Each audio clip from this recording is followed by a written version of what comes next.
ನಿಮ್ಮ ತಾಳ್ಮೆ ಮತ್ತು ಸಹನೆಯನ್ನ ಪರೀಕ್ಷೆ ಮಾಡಲಿಕ್ಕೆ ಈ ಮಾಸ ಬಂದಿದೆ. ಸೂಕ್ಷ್ಮವಾದ ವಿಚಾರಗಳು ಮಕರ ರಾಶಿಯವರನ್ನ ಡಿಸೆಂಬರ್ ತಿಂಗಳಲ್ಲಿ ಕಾಡುತ್ತೆ. 7.5 ಮುಗಿದ ಮೇಲೆ ಸಂಪೂರ್ಣ ಹೊರಬರಲಿಕ್ಕೆ ಈ ತಿಂಗಳಿಂದಲೇ ಸಾಧ್ಯ. ಒಂದು ಮುಗಿದ್ರೆ ಇನ್ನೊಂದು ಸವಾಲು ನಿಮ್ಮ ಮುಂದೆ ಈ ಡಿಸೆಂಬರ್ ತಿಂಗಳಲ್ಲಿ ಬರಬಾರದು ಅಂದ್ರೆ ಈ ಪರಿಹಾರ ಮಾಡ್ಕೊಳ್ಳಿ.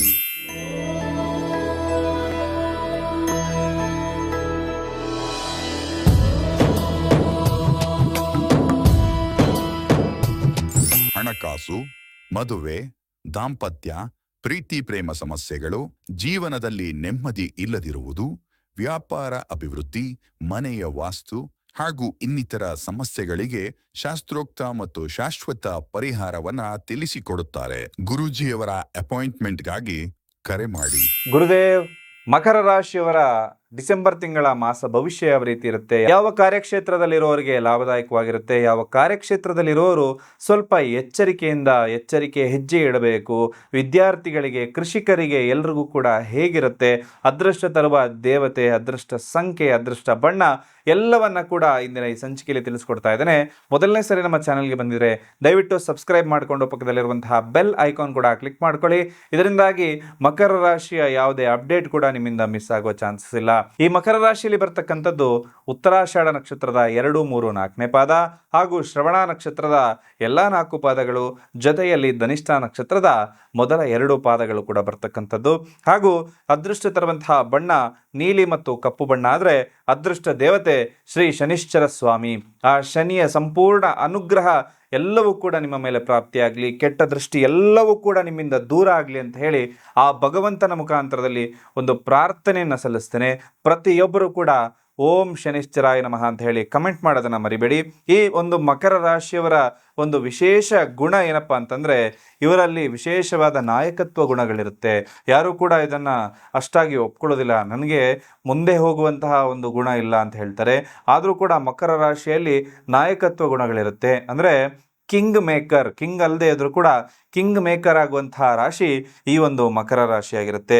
ಎಂತಹ ಸವಾಲಿದ್ರೂ ಕೂಡ ಒಂದು ವಿಶೇಷವಾಗಿ ಬುದ್ಧಿವಂತಿಕೆಯಿಂದ ಆ ಎಲ್ಲ ಸಂದಿಗ್ಧ ಪರಿಸ್ಥಿತಿಯಿಂದ ಹೊರಬರುವಂತಹ ಒಂದು ಚಾಕಚಕ್ಯತೆ, ಆ ಎಷ್ಟೇ ಕ್ಲಿಷ್ಟವಾದ ವಾತಾವರಣ ಇದ್ರೂ ಕೂಡ ಹೊರಬರುವಂತಹ ಬುದ್ಧಿಶಕ್ತಿ ಈ ಒಂದು ಮಕರ ರಾಶಿಯಲ್ಲಿ ಯಥೇಚ್ಛವಾಗಿರುತ್ತೆ. ಹಾಗೆ ಯಾವುದೇ ಕೆಲಸ ಕಾರ್ಯರೂಪಕ್ಕೆ ತರುವಂಥದ್ರಲ್ಲಿ ಈ ಒಂದು ಮಕರ ರಾಶಿಯವರು ಅವರ ಎದೆಗಾರಿಕೆಯನ್ನು ಮೆಚ್ಚುವಂತಹ ಸಂದರ್ಭ ಕೂಡ ಇರುತ್ತೆ. ಮುಗ್ಧ ವ್ಯಕ್ತಿಗಳಾಗಿರ್ತಾರೆ, ಸರಳ ವ್ಯಕ್ತಿತ್ವ ಈ ಒಂದು ಮಕರ ರಾಶಿಯವರದಾಗಿರುತ್ತೆ. ಆದರೂ ಕೂಡ ನೆಮ್ಮದಿ ಅನ್ನೋದು ಕೂಡ ಮಕರ ರಾಶಿಯವರಿಂದ ದೂರ ಆಗ್ತಾ ಇರುತ್ತೆ. ಎಷ್ಟೇ ದುಡಿದ್ರೂ ಕೈಯಲ್ಲಿ ನಯಾ ಪೈಸೆ ನಿಲ್ತಾ ಇಲ್ಲ ಅಂತಕ್ಕಂತಹ ಎಲ್ಲ ಮಕರ ರಾಶಿಯವರಿಗೂ ಕೂಡ ವಿಶೇಷವಾಗಿ ಧನಾಕರ್ಷಣೆಗೆ ಒಂದು ಪರಿಹಾರವನ್ನು ಕೂಡ ತಿಳಿಸ್ಕೊಡ್ತಾ ಇದ್ದೇನೆ. ಹಾಗೂ ಈ ಎಲ್ಲ ವಿಚಾರಗಳನ್ನು, ಬೇಸರವನ್ನು ದೂರ ಇಟ್ಟು ಒಂದು 10-12 ನಿಮಿಷ ಟೈಮ್ ತಗೊಂಡು ಈ ವಿಡಿಯೋವನ್ನು ಸಂಪೂರ್ಣವಾಗಿ ನೋಡಿ. ಡಿಸೆಂಬರ್ ತಿಂಗಳಲ್ಲಿ ಅಭಿವೃದ್ಧಿ ಆಗೋದ್ರ ಜೊತೆಗೆ ನಿಮ್ಮ ಜೀವನ ಸಂಪೂರ್ಣವಾಗಿ ಅಭಿವೃದ್ಧಿ ಆಗಲಿಕ್ಕೆ ಪರಿಹಾರವನ್ನು ನಾನು ತಿಳಿಸ್ಕೊಡ್ತೇನೆ. ಈ ಒಂದು ಡಿಸೆಂಬರ್ ಮಾಸದಲ್ಲಿ ಯಾವುದೇ ಕೆಲಸ ಕಾರ್ಯಗಳನ್ನು ಮಾಡಲಿಕ್ಕೆ, ಯಾವುದೇ ಹೊಸ ಕೆಲಸಗಳನ್ನು ಪ್ರಾರಂಭ ಮಾಡಲಿಕ್ಕೆ ಈ ದಿನಗಳಲ್ಲಿ ಮಾಡಿಕೊಂಡ್ರೆ ಅತ್ಯಂತ ಶುಭ ನಿಮ್ಮದಾಗುತ್ತೆ. ಆ ದಿನಾಂಕಗಳು 1ನೇ ತಾರೀಕು, 3ನೇ ತಾರೀಕು, 10, 17, 28, 30 ಮತ್ತು 31ನೇ ತಾರೀಕಿಗೆ ಮಾಡಿಕೊಳ್ಳಿ. ಹಾಗೆ ಕರುಂಗಾಳಿ ಮಾಲ, ಇದು ಬಹಳ ವಿಶೇಷವಾದಂತಹ ಮಾಲೆ. ಇದನ್ನ ಪ್ರಾಣ ಪ್ರತಿಷ್ಠಾಪನೆ ಮಾಡಿ ಧರಿಸಿಕೊಳ್ಳೋದ್ರಿಂದ ಅನೇಕ ಲಾಭಗಳು ನಿಮ್ಮ ಜೀವನದಲ್ಲಿ ಪ್ರಾಪ್ತಿಯಾಗುತ್ತೆ. ಆರ್ಥಿಕ ಸಮಸ್ಯೆಗಳು ಪರಿಹಾರ ಆಗುತ್ತೆ. ದುಷ್ಟಶಕ್ತಿಗಳ ಪ್ರಭಾವ ನಿಮ್ಮ ಮೇಲಿದ್ರೆ ಅದು ಕಮ್ಮಿ ಆಗುತ್ತೆ. ದಾಂಪತ್ಯದಲ್ಲಿ ಸುಖ ಹೆಚ್ಚಾಗುತ್ತೆ. ಪ್ರೀತಿಯಲ್ಲಿ ಜಯ ಆಗುತ್ತೆ. ನರದೃಷ್ಟಿ ದೋಷ ನಿವಾರಣೆ ಆಗುತ್ತೆ. ಮಾಟ ಮಂತ್ರ ಸಮಸ್ಯೆಗಳು ಪರಿಹಾರ ಆಗುತ್ತೆ. ಈ ಕರುಂಗಾಲಿ ಮಾಲೆಯನ್ನ ನಿಮ್ಮ ಹೆಸರಿನಲ್ಲಿ, ನಿಮ್ಮ ಮನೆ ದೇವರ ಹೆಸರಿನಲ್ಲಿ ಪ್ರಾಣ ಪ್ರತಿಷ್ಠಾಪನೆ ಮಾಡಿ ನಮ್ಮ ಸಂಸ್ಥೆಯಿಂದ ಕಳಿಸ್ಕೊಡ್ತೇವೆ. ಬೇಕಾದವರು ಕೆಳಕಂಡ ನಂಬರ್ಗೆ ಕರೆ ಮಾಡುವ ಮುಖಾಂತರದಲ್ಲಿ ಅದನ್ನ ತರಿಸ್ಕೊಳ್ಳಿ. ಎಲ್ರಿಗೂ ಶುಭವಾಗಲಿ. ಈ ಒಂದು ಮಕರ ರಾಶಿಯಲ್ಲಿ ಇರ್ತಕ್ಕಂತಹ ಗುಣ ಏನಂದ್ರೆ, ಅವರ ವ್ಯಕ್ತಿತ್ವವನ್ನು ಬಿಟ್ಟು ಅವರು ಯಾವತ್ತೂ ಇರೋದಿಲ್ಲ. ಸಮರ್ಥವಾಗಿ ಅವರಲ್ಲಿ ಎದುರಿಸ್ತಕ್ಕಂತಹ, ಎಷ್ಟೇ ಕಷ್ಟ ಬಂದರೂ ಎದುರಿಸ್ತಕ್ಕಂತಹ ಸಾಮರ್ಥ್ಯ ಅಂತಕ್ಕಂಥದ್ದಿರುತ್ತೆ. ಎಂತಹ ಸಮಸ್ಯೆಗಳು ಬಂದರೂ ಕೂಡ, ಎಂತಹ ಸವಾಲುಗಳಿದ್ರೂ ಕೂಡ ಎದುರಿಸಿ ಮುನ್ನುಗ್ಗುವಂತಹ ವಿಶೇಷವಾದ ಗುಣ ಈ ಒಂದು ಮಕರ ರಾಶಿಯಲ್ಲಿ ಯಥೇಚ್ಛವಾಗಿರುತ್ತೆ. ಹಾಗೂ ಯಾವುದೇ ಒಂದು ಕಷ್ಟ ಇದ್ರೂ ಕೂಡ ಎದ್ದು ನಿಲ್ಲುವಂತಹ ಶಕ್ತಿ ಕೂಡ ಈ ಒಂದು ಮಕರ ರಾಶಿಯ ಮೇಲೆ ಇರತಕ್ಕಂಥದ್ದು. ತಾಳ್ಮೆ, ಸಹನೆ ಅಂತಕ್ಕಂಥದ್ದು ಕೂಡ ಯಥೇಚ್ಛವಾಗಿರುತ್ತೆ. ಬುದ್ಧಿವಂತರಾಗಿರ್ತಾರೆ. ಹಾಗೂ ಒಂದು ಟೆಕ್ನಿಕಲ್ ಸ್ಕಿಲ್ ಅಂತಕ್ಕಂಥದ್ದು ಕೂಡ ಹೆಚ್ಚಾಗಿರುತ್ತೆ. ಹಾಗೂ ನಿಂತು ಹೋಗಿರುವ ಕೆಲಸಗಳು ಯಶಸ್ವಿಯಾಗುವಂತಹ ಸಾಧ್ಯತೆ ಈ ಒಂದು ಮಾಸದಲ್ಲಿ ಬರುವಂಥದ್ದು. ಆದಾಯ, ಯಾವುದೋ ಒಂದು ಕಷ್ಟದ ಒಂದು ವಾತಾವರಣದಲ್ಲಿ ಮಕರ ರಾಶಿ ಇರ್ತೀರಿ, ಖಂಡಿತವಾಗ್ಲೂ ಆ ಒಂದು ಕಷ್ಟದ ವಾತಾವರಣ ಅಂದರೆ ಒಂದು ನೇಚರ್ ಇರುತ್ತಲ್ಲ, ಒಂದು ಎನ್ವೈರ್ಮೆಂಟ್ ಇರುತ್ತಲ್ಲ, ಅದೆಲ್ಲ ಕೂಡ ಚೆನ್ನಾಗಾಗುತ್ತೆ ಈ ಒಂದು ಮಾಸದ ನಂತರದಲ್ಲಿ. ಹಿತೈಷಿಗಳ ಸಹಾಯ ಅಥವಾ ಹಿತೈಷಿಗಳ ಮಾತನ್ನು ಆಲಿಸಿ ಅಂತ ಹೇಳ್ತೇನೆ.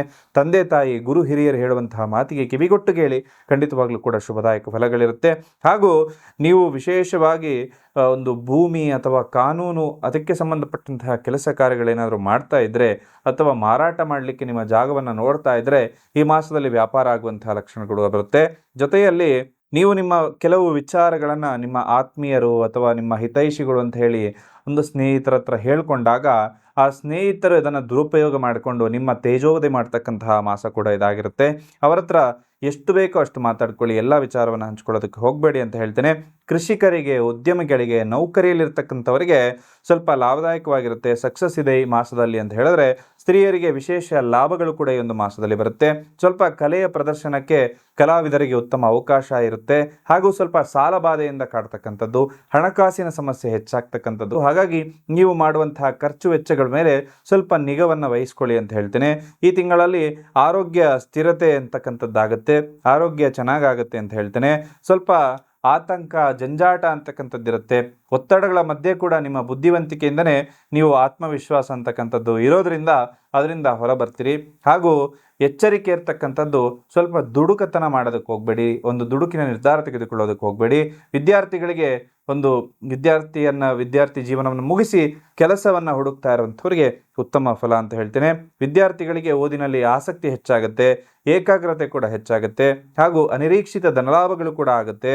ಜೊತೆಯಲ್ಲಿ ಸಾಲ ಸೂಲ ಇತ್ತು ಅಂದರೆ ಸಣ್ಣ ಮಟ್ಟಿಗೆ ಸ್ವಲ್ಪ ಎಚ್ಚರಿಕೆಯಿಂದ ಈ ಮಾಸದಲ್ಲಿ ಇರಬೇಕಾಗತ್ತೆ.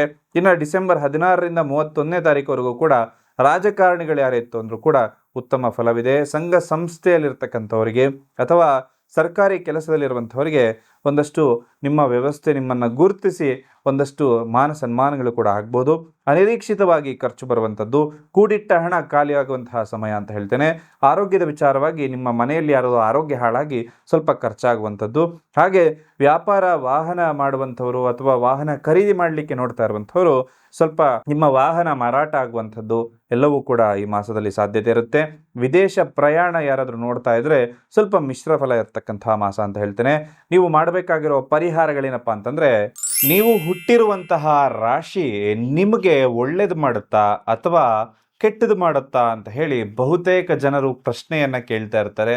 ನಾನು ಈ ರಾಶಿಯಲ್ಲಿ ಹುಟ್ಟಿದ್ದೆ, ನನ್ನ ತಪ್ಪ, ನನಗೆ ಯಾಕೆ ಇಷ್ಟು ಕಷ್ಟ ಅಂತಕ್ಕಂತಹ ಪ್ರಶ್ನೆಯನ್ನ ಕೂಡ ಬಹುತೇಕ ಜನ ನನ್ನನ್ನು ಕೇಳಿದ್ದುಂಟು. ಇದಕ್ಕೆ ನನ್ನ ಉತ್ತರ ಏನಪ್ಪ ಅಂತಂದ್ರೆ, ನಮ್ಮ ಕಣ್ಣುಗಳು ಈ ಪ್ರಪಂಚದಲ್ಲಿ ಒಳ್ಳೆಯದನ್ನು ನೋಡುತ್ತೆ, ಜೊತೆಗೆ ಕೆಟ್ಟದ್ದನ್ನು ನೋಡುತ್ತೆ. ಕೆಟ್ಟದ್ದನ್ನು ನೋಡಿದ ಕೂಡಲೇ ನಮ್ಮ ಕಣ್ಣುಗಳು ಪಾಪಿಗಳು ಅಂತನಾ?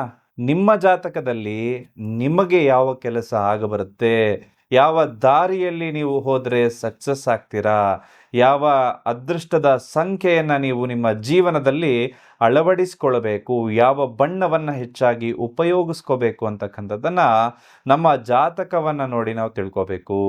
ನಿಮಗೆ ಆಗಿ ಬರುವ ಕೆಲಸ, ನಿಮಗೆ ಹೊಂದುವ ಕೆಲಸವನ್ನು, ಒಂದು ಕಾಯಕವನ್ನು ನೀವು ಮಾಡಿದಾಗ ನೀವು ಕೂಡ ಯಶಸ್ವಿ ವ್ಯಕ್ತಿಗಳಾಗ್ತೀರಿ, ನೀವು ಕೂಡ ಶ್ರೀಮಂತರಾಗ್ತೀರಿ.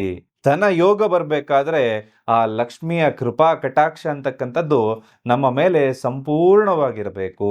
ನಿಮ್ಮ ಋಣ ಬಾಧೆ ಕಮ್ಮಿ ಆಗಲಿಕ್ಕೆ, ಸಾಲ ಬಾಧೆ ನಿವಾರಣೆ ಆಗಲಿಕ್ಕೆ, ಲಕ್ಷ್ಮೀ ಕೃಪಾ ಕಟಾಕ್ಷ ಪ್ರಾಪ್ತಿಯಾಗಲಿಕ್ಕೆ, ಧನ ನಿಮ್ಮ ಕಡೆ ಆಕರ್ಷಣೆ ಆಗಲಿಕ್ಕೆ, ನಿಮ್ಮ ಹಣಕಾಸಿನ ಸಮಸ್ಯೆಗಳು, EMI ಸಮಸ್ಯೆಗಳು ಮುಕ್ತಾಯ ಆಗಲಿಕ್ಕೆ ಈ ವಿಶೇಷವಾದಂತಹ ಲಕ್ಷ್ಮಿ ಬ್ರೇಸ್ಲೆಟ್, ಧನಯೋಗ ಬ್ರೇಸ್ಲೆಟ್ ಅನ್ನ ನೀವು ಎರಡನ್ನ ಕಾಂಬಿನೇಷನ್ ಮಾಡಿ ಈ ರೀತಿ ಧರಿಸ್ಕೊಳ್ಳೋದ್ರಿಂದ ನಿಮ್ಮ ಹಣಕಾಸಿನ ಸಮಸ್ಯೆ ಸಂಪೂರ್ಣವಾಗಿ ಪರಿಹಾರ ಆಗುತ್ತೆ. ಇದನ್ನ ಲಕ್ಷ್ಮಿಯ ಜೊತೆ ಇಟ್ಟು ಆರಾಧನೆಯನ್ನ ಮಾಡಿ ನಿಮ್ಮ ಹೆಸರಿನಲ್ಲಿ ಪ್ರಾಣ ಪ್ರತಿಷ್ಠಾಪನೆಯನ್ನ ಮಾಡಿದ ನಂತರವೇ ನಿಮಗೆ ಕಳಿಸ್ಕೊಡ್ತೇವೆ. ಈ ಮಣಿಗಳ ಬಗ್ಗೆ ಹೆಚ್ಚಿನ ಮಾಹಿತಿ ಬೇಕಾದಲ್ಲಿ ಸ್ಕ್ರೀನ್ ಮೇಲೆ ಕಾಣ್ತಾ ಇರುವಂತಹ ನಂಬರ್ಗೆ ವಾಟ್ಸಪ್ ಮಾಡಿ ಅಥವಾ ಕರೆ ಮಾಡಿ. ಶ್ರೀ ನರಸಿಂಹಸ್ವಾಮಿಯ ಆರಾಧನೆಯನ್ನ ಪ್ರತಿಯೊಬ್ಬ ಮಕರ ರಾಶಿಯವರು ಈ ಮಾಸದಲ್ಲಿ ಮಾಡ್ಕೊಳ್ಳಿ. ತುಂಬಾ ಒಂದು ಉತ್ತಮ ಫಲ ಪ್ರಾಪ್ತಿಯಾಗುತ್ತೆ. ಪ್ರತಿನಿತ್ಯ ಪುರುಷ ಸೂಕ್ತವನ್ನು ಓದ್ತಕ್ಕಂಥದ್ದು ಅತ್ಯಂತ ಶುಭದಾಯಕ ಫಲಗಳು. ಕೊಟ್ಟರೆ ವಿಷ್ಣು ದೇವಾಲಯಕ್ಕೆ ಹೋಗುವಂಥದ್ದು, ಜೊತೆಯಲ್ಲಿ ಸ್ವಲ್ಪ ಕರ್ಪೂರವನ್ನು ಅಲ್ಲಿ ದಾನ ಮಾಡ್ತಕ್ಕಂಥದ್ದು ಕೂಡ ಲಾಭದಾಯಕ ಫಲಗಳನ್ನು. ಕೊಟ್ಟರೆ ರುದ್ರ ಆರಾಧನೆಯನ್ನು ಮಾಡ್ಕೊಳ್ಳಿ, ರುದ್ರಾಭಿಷೇಕ ಮಾಡಿಸ್ಕೊಳ್ಳಿ ಅಂತ ಹೇಳ್ತೇನೆ. ಹಾಗೆ ನಿಮ್ಮ ಮನೆಯಲ್ಲಿ ಹಿರಿಯರು ಯಾರಾದರೂ ಇತ್ತು ಅಂದರೆ ಅವರ ಭಾವಚಿತ್ರ, ಅಂದರೆ ತೀರ್ಕೊಂಡು ಯಾರಾದರೂ ಇತ್ತು ಅಂದರೆ ಅವರ ಭಾವಚಿತ್ರವನ್ನು ದಕ್ಷಿಣದ ಗೋಡೆಗೆ ಹಾಕ್ಕೊಳ್ಳಿ. ಹಾಗೂ ಅದಕ್ಕೆ ಸ್ವಲ್ಪ ಗಂಧದ ಕಡ್ಡಿಯನ್ನು ತೋರಿಸ್ಕೊಳ್ಳಿ. ಇದರಿಂದ ಅವರ ಆಶೀರ್ವಾದ ಕೂಡ ಸಂಪೂರ್ಣವಾಗಿ ನಿಮ್ಮ ಮೇಲೆ ಇರುತ್ತೆ. ಎಲ್ಲರೂ ಕೂಡ ಮಕರ ರಾಶಿ ವಿಡಿಯೋ ನೋಡ್ತಾ ಇರುವಂಥವರು ನೀವು ಅಂದುಕೊಂಡ ಕೆಲಸ ಕಾರ್ಯಗಳೆಲ್ಲವೂ ಕೂಡ ಸಿದ್ಧಿಯಾಗಲಿ. ಆ ಶನೈಶ್ಚರ ಸ್ವಾಮಿಯ ಸಂಪೂರ್ಣ ಅನುಗ್ರಹ ನಿಮ್ಮ ಮೇಲೆ ಇರಲಿ ಅಂತ ಹೇಳಿ ಭಗವಂತನಲ್ಲಿ ಪ್ರಾರ್ಥನೆ ಮಾಡ್ತಾ ಸರ್ವೇ ಜನ ಸುಖಿನೋ ಭವಂತು.